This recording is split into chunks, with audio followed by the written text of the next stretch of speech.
They say the best revenge is living well. But I'll let you in on a little secret. The real best revenge is sitting across the dinner table from your enemies and letting them think they've already won. Welcome back to Dad's True Revenge.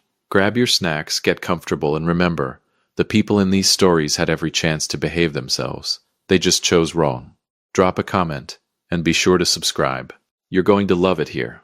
The thing about being rich is that nobody believes you when you look poor. I mean that literally. I drive a 2006 Toyota Tacoma with a crack in the passenger side mirror that I've been meaning to fix for 3 years.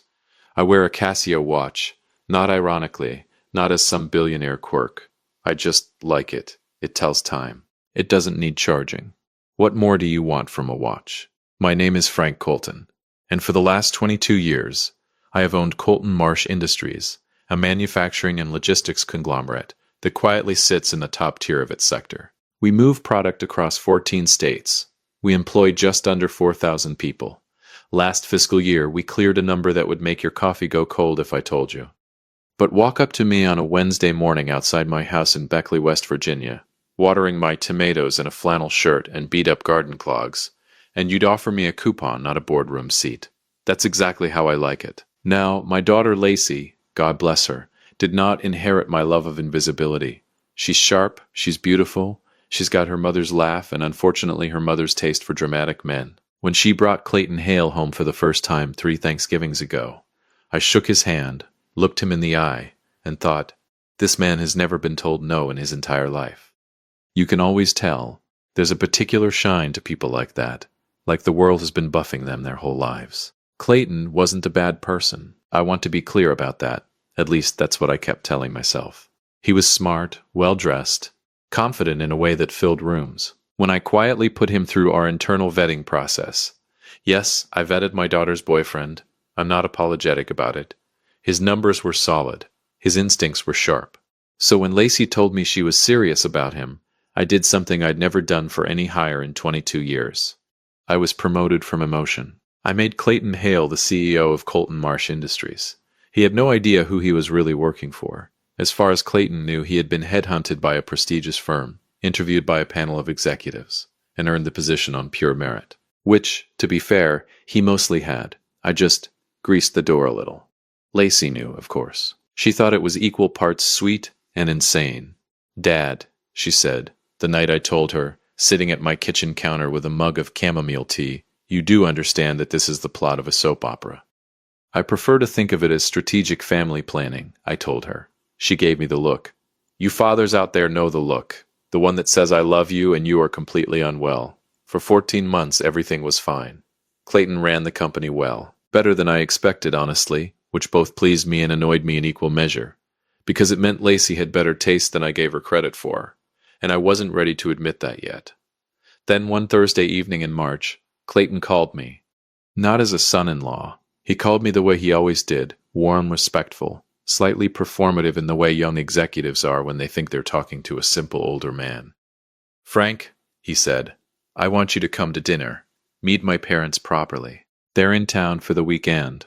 Honestly, they've been asking about you for a while. Something in my stomach shifted when he said that. Not an alarm exactly. More like the feeling you get when a word sounds familiar but you can't quite place where you heard it. They've been asking about me, I said. Yeah, he said, and there was a half-beat pause that lasted just a little too long. You know how parents are. They want to know who their son married. I almost said no. My gut was speaking pretty clearly. But there is a version of me, the version that spent 30 years building something from nothing, the version that's been tested and come out the other side, that doesn't run from gut feelings. He walks toward them, slowly, with his hands in his pockets. Sure, I said. Tell me where. The restaurant was called Aldridge's, the kind of place where the menu has no prices, and the waitstaff introduces themselves by first name and makes eye contact like they've been trained to.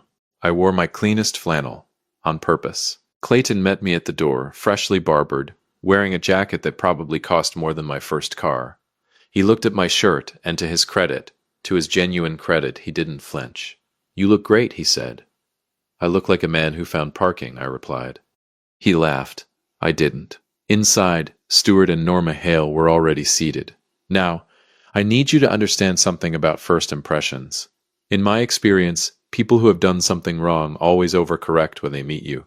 They're too warm, too welcoming. The smile arrives before the eyes do. Stuart Hale stood up and shook my hand with both of his.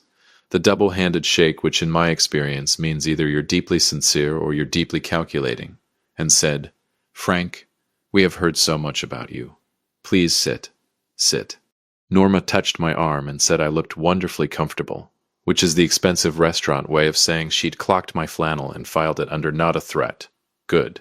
We ordered. We made small talk. Clayton talked about the company, carefully the way he always did around me, keeping details vague out of what he thought was professional courtesy. Stuart asked about my little property in Beckley, which Lacey had apparently mentioned. I told him I grew tomatoes. He nodded the way people nod when they've stopped listening. And then, about 40 minutes in, right between the entrees and the moment I was starting to think maybe I'd imagined the whole thing, Stuart Hale reached into the inside pocket of his blazer. He pulled out an envelope, cream-colored, thick, the kind of envelope that doesn't come from a drugstore. He placed it on the table in front of me, gently, deliberately, the way you place something when you want the other person to understand that what's inside is significant. He folded his hands. Norma picked up her wine glass. Clayton, and this is the part I keep coming back to, Clayton looked down at his plate. "Frank," Stuart said, his voice dropping just enough to signal that we were no longer doing small talk. "We've been wanting to sit down with you for a long time. There are some things about the past, about your history, that we think deserve a conversation." I looked at the envelope. I looked at Stuart. I looked at Clayton, who was still studying his salmon like it owed him money. And I thought, there it is. 22 years of building, 22 years of silence, 22 years of believing that what happened with Victor Marsh stayed buried in the ground where I put it. I picked up my water glass, took a slow sip. "Stuart," I said, setting it down with a quiet click, "before I open that, I think you should know something about me." He smiled, patient, confident, the smile of a man holding what he believes are all the cards. "I'm listening," he said.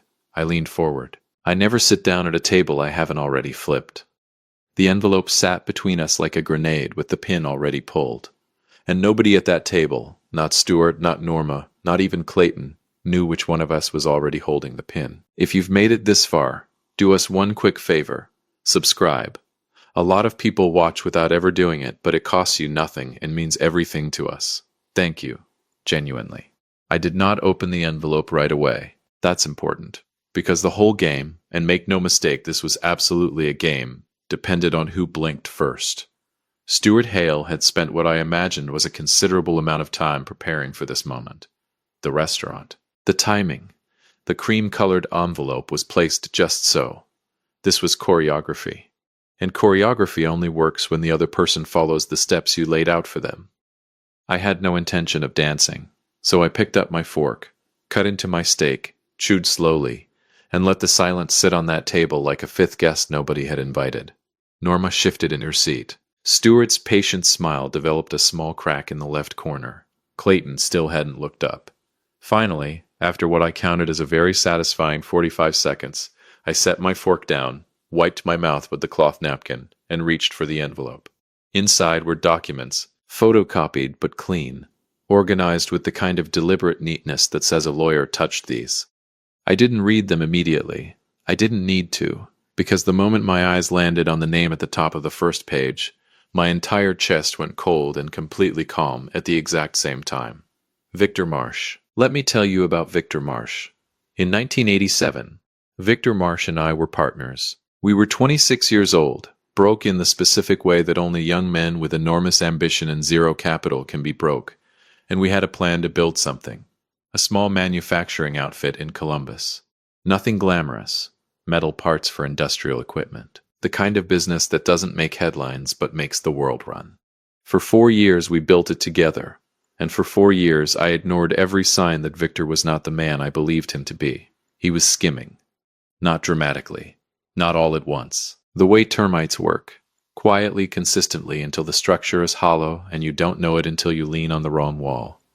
By 1991, Victor had siphoned enough from our joint accounts to fund a separate operation, a competitor, built entirely on the back of clients he'd poached using our proprietary contacts and my relationships. When I found out, I was not angry in the loud way. I went very, very quiet. I spent 6 months documenting everything, every transaction, every diverted contract, every forged signature. And when I had enough, when the file was thick enough to end him 17 different ways, I sat across from Victor Marsh in that same small Columbus office, and I gave him a choice: walk away, dissolve his competing firm, sign over his remaining stake, and disappear. Or I take everything I have to the DA's office, and he spends the next decade explaining himself to a jury. Victor Marsh chose to disappear. I rebuilt, alone, and I swore I would never trust a partner again. What I did not know, what I had no possible way of knowing, was that Victor Marsh had a younger brother, 15 years his junior, a boy who was maybe 11 years old when all of this happened, a boy who grew up hearing one side of a story from a broken man who never once admitted what he'd actually done, a boy named Stuart. I looked up from the documents. Stuart was watching me with the focused intensity of a man who has waited a very long time for this exact moment. "Where did you get these?" I asked, quietly. "Victor kept records," Stuart said, "his own records. Everything you did to him, Frank. Every threat, every ultimatum, the way you forced him out of a company he helped build." I nodded slowly. "And you've been holding these for how long?" "Long enough," he said. "Victor passed away 4 years ago. Lung cancer. He died with nothing, Frank. Nothing, because of what you took from him." And there it was. The grief underneath the strategy. I want to be honest with you. I felt it. A small, quiet ache for the version of this story that was real to Stuart, because he genuinely believed it. "Stuart," I said carefully, "I'm sorry about your brother. I don't want your condolences. I know. What do you want?" He leaned forward. "I want you to resign, quietly, from whatever role you still play at Colton Marsh. I want a formal financial settlement. The number is in the envelope, paid to my family as restitution for what Victor lost. And I want it done before my son's name gets attached to whatever comes next." And that's when Clayton finally looked up. I want to describe what I saw on Clayton Hale's face in that moment, because it matters enormously to everything that comes after. It was not the face of a conspirator. It was the face of a man who had just heard something he was not fully prepared to hear out loud. There was color in his jaw. His eyes moved from his father to me and back again, with the particular panic of someone who had been told it's just a dinner, and was now realizing it was never just a dinner. "Dad," Clayton started. "Clayton." Stuart's voice was a closed door. Clayton closed his mouth. I watched that exchange and filed it carefully. "How long have you known?" I asked Clayton directly. He opened his mouth, closed it again, looked at his father. "Clayton," I said softer this time, "I'm asking you, not him." He exhaled, rubbed the back of his neck. "I knew there was history between our families. Dad told me when Lacey and I got serious. He said there was a debt that needed settling, and that me being close to you was—" He stopped himself. "Was what?" I said. "An opportunity." He didn't answer, which was its own answer. Norma chose this moment to place her hand over mine with a warmth so manufactured I nearly checked for a receipt. "Frank, this doesn't have to be unpleasant," she said. "We're family now. This is about making things right." I looked at her hand on mine. I looked at her face. I looked at the smile that had been ready and waiting since before I walked through the door. "Norma," I said pleasantly, "I need you to hear this next part very clearly. Because here is the thing about a man who has been doing this for 30 years. You don't walk into a room like this empty-handed. Not when your gut spent the entire week before dinner whispering at you. Not when a name like Victor Marsh is still somewhere in your past." I had made some calls of my own. I placed my own envelope on the table. Smaller, white, unremarkable looking. "Victor's records are incomplete," I said, which makes sense because a man who is building a false narrative tends to only keep the pages that support his version. Stuart's eyes dropped to my envelope. "What I have here," I continued, "are the original bank records from our joint account between 1989 and 1991. The withdrawal patterns, the wire transfers to a shell company registered in Victor's wife's maiden name, the correspondence, including 3 emails in which Victor explicitly discussed his plan to replicate our client list and launch a competing firm using our infrastructure. I also have a signed affidavit from a man named Dale Pruitt, Victor's accountant at the time, who is 71 years old, perfectly healthy, and absolutely willing to testify to what he processed on Victor's instructions."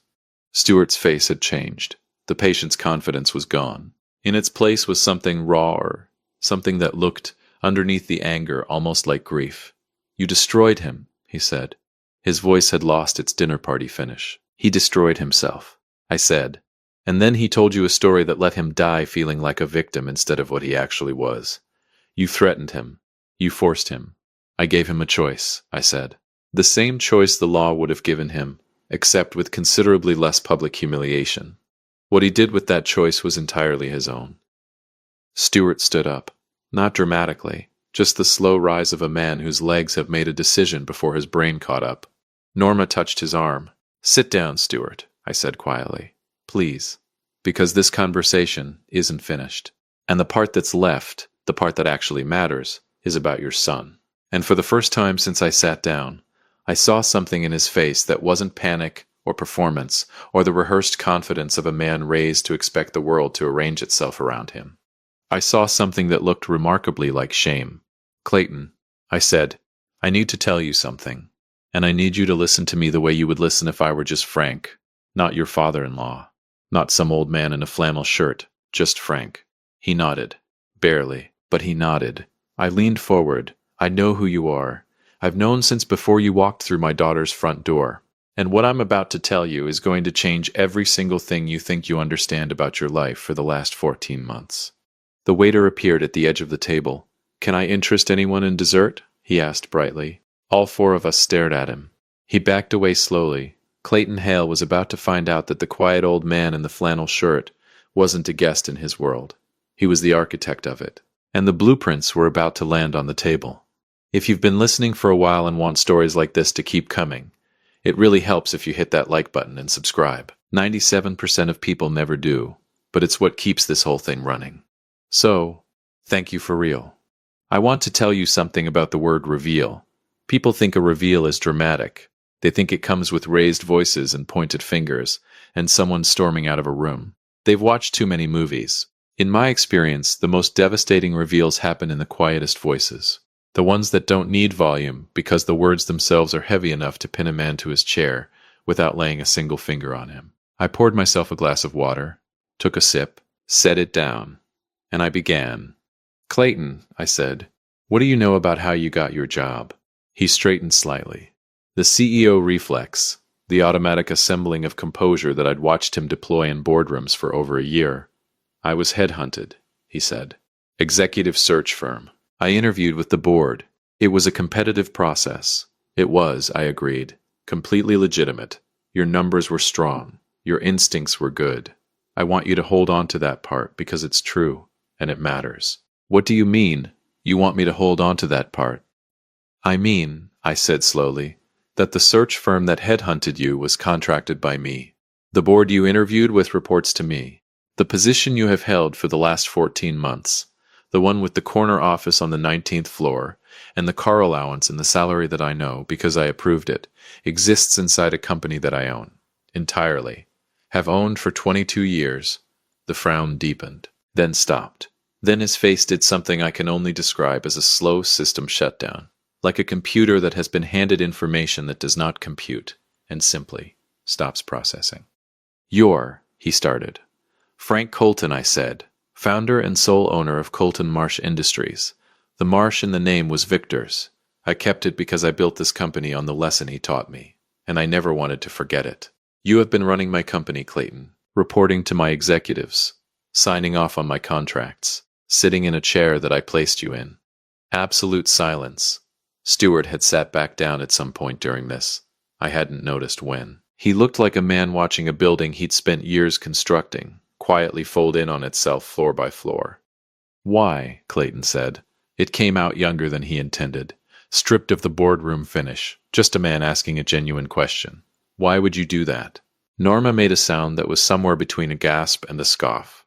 So this was all some kind of test. No, I said, turning to her, with a patience I want you to understand was completely genuine. This was me being a father. There's a difference. I gave Clayton a moment. Because what I'd just handed him was a lot of weight, and I'm not a cruel man. I wanted him to find his footing before the next part, because the next part was the part that was going to require him to make a decision. And decisions made in free fall are rarely the ones people stand behind later. He ran both hands through his hair. exhaled through his nose, looked at the tablecloth for a long moment. Then he looked at his father, and I watched something shift in Clayton Hale's eyes that I have not anticipated. It wasn't confusion anymore. It wasn't shame exactly. It was something colder and more clarifying. "How long?" he said to Stuart. Quiet, direct. Stuart said nothing. "Dad." Clayton's voice had an edge I hadn't heard before. "How long have you known who Frank was?" "How long?" Stuart straightened his cufflinks, a delay tactic so transparent it was almost sad. "I began to suspect when you told me the company name, Colton Marsh. Victor mentioned Colton to me years ago. I did some research. When I told you the company name," Clayton repeated slowly, meaning before Lacey and I got engaged, "I was protecting our family." "You positioned me," Clayton said. The words came out flat and precise, like he was reading from a document. "You found out who I was working for, and you saw an opportunity. You let me fall in love with Lacey. You encouraged it, because you thought I was your way in." Norma reached for her son's hand. "Sweetheart, your Uncle Victor deserves." "Don't." Clayton pulled his hand back. "Don't bring up Victor right now." I stayed very still, because what was happening across that table had nothing to do with me anymore, and everything to do with a young man seeing his father clearly, maybe for the first time. And the right thing to do in that moment was absolutely nothing. Stuart tried a different angle, the father angle, the one that comes out when logic fails. "Everything I did was for this family. Clayton, that man took everything from your uncle, from our family. You were finally in a position to..." "To what?" Clayton's voice cracked on the word and then hardened immediately after, the way young men's voices do when they refuse to let emotion finish a sentence. "Help you extort my father-in-law? Use my wife's family to settle a 30-year grudge over a story that, based on what Frank just put on this table, wasn't even true?" Stuart had no answer for that. I picked up my water glass again, mostly to give my hands something to do. After a long moment, Clayton turned back to me. His face was composed now, deliberate. I recognized it. It was the face he wore walking into difficult board meetings. It was, I realized with a quiet pride I kept entirely to myself, the face of a CEO. "I owe you an apology," he said. "You don't," I said. "You didn't know. I knew enough to feel something was wrong about tonight, and I came anyway," he said. "I sat at this table while my father put that envelope in front of you, and I looked at my plate. That's not who I want to be." I looked at him for a long moment. "No," I said, "it isn't. And the fact that you know that is exactly why you still have a job Monday morning." Something moved across his face, relief trying to be dignified about it. "As for you," I said, turning to Stuart. He lifted his chin, the last posture of a man who has lost and hasn't finished pretending otherwise. "Those documents you brought tonight," I said, nodding at the cream envelope still sitting on the table, "are incomplete, misleading, and in the context of what I've presented alongside them, entirely harmless to me. I want you to know that. I want you to understand that you came here tonight with what you believed was a weapon, and it turned out to be a photograph of a weapon." Stuart said nothing. His jaw was working, but no sound was coming out. "I'm not going to pursue anything legal against you," I continued. "Not because I couldn't, but because Victor was your brother, and grief makes people do things that the undamaged version of themselves never would. I understand that. I'm genuinely sorry for how he told you that story, and I'm sorry you spent years carrying it." Norma's eyes were wet. She was looking at the tablecloth. I almost felt sorry for her. Almost. "But I need you to hear this next part," I said, clearly, because I'll only say it once. I leaned forward. "Clayton is the CEO of my company. Lacey is my daughter and, as of her 25th birthday 3 months ago, a majority shareholder in that same company. Your son married into something you spent years trying to take a piece of. And the only reason any of that remains available to him, and by extension to your family, is because he just proved to me in the last 10 minutes that he is not you." The silence that followed that sentence was the most expensive silence I have ever purchased, and I didn't spend a single dollar on it. Stuart Hale picked up his napkin, folded it, placed it on the table beside his plate, the gesture of a man who has nothing left to do with his hands. "We should go," he said to Norma. Quietly, she nodded. Didn't look at me, didn't look at Clayton. They stood. Stuart reached into his jacket, reflexively, I think, toward the envelope, then stopped, left it there. Smart. He paused at Clayton's shoulder on the way out. "Son." "I'll call you," Clayton said, Later. Not tonight. Later. The distance in those two words could have filled the restaurant. Stuart and Norma Hale walked out of Aldridge's, and I watched them go and felt nothing dramatic. Just the quiet, settled feeling of a thing that has been unfinished for 30 years finally being placed neatly on a shelf. Clayton and I sat in silence for a moment. The waiter appeared again, bless him, with the confidence of a man who had decided the storm had passed. "Dessert?" he asked. Clayton looked at me.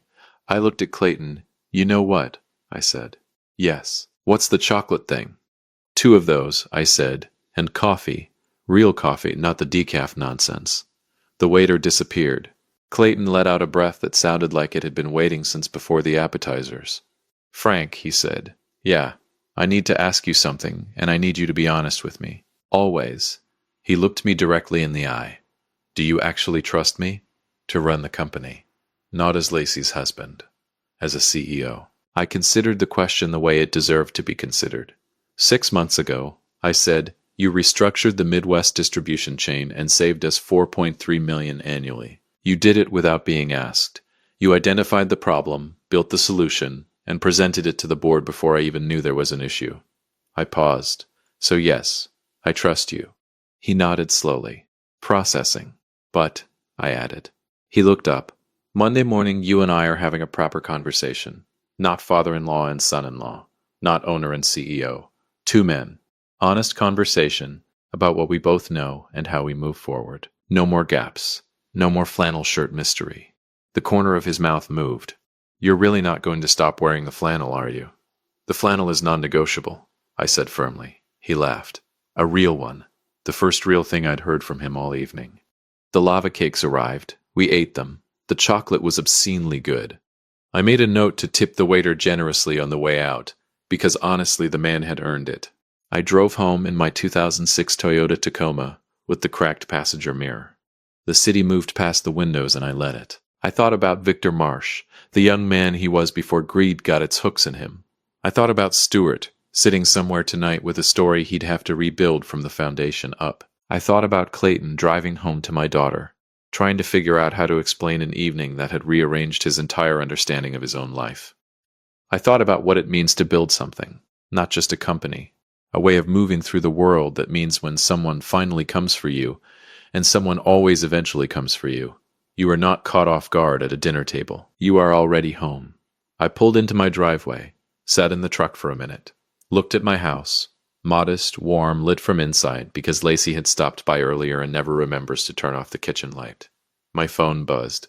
A text from Clayton. "I told Lacey everything. She says you're impossible and she loves you. Also, she says the flannel thing is embarrassing and she agrees with me." I smiled at my phone in the dark. Typed back, "Tell her the flannel built her inheritance." I put the phone in my pocket. Got out of the truck. Walked up to my front door. Somewhere across the city, Stuart Hale was sitting with an empty envelope and a story with holes in it. And I was going home to my tomatoes. Some men build empires to prove something. Frank Colton built his to protect something. There's a difference. And tonight, finally, everyone at the table understood it. If you liked this story, join our community by hitting that like button and subscribing for more real, raw, and family-centered stories. And as always, thank you for being a part of this sphere.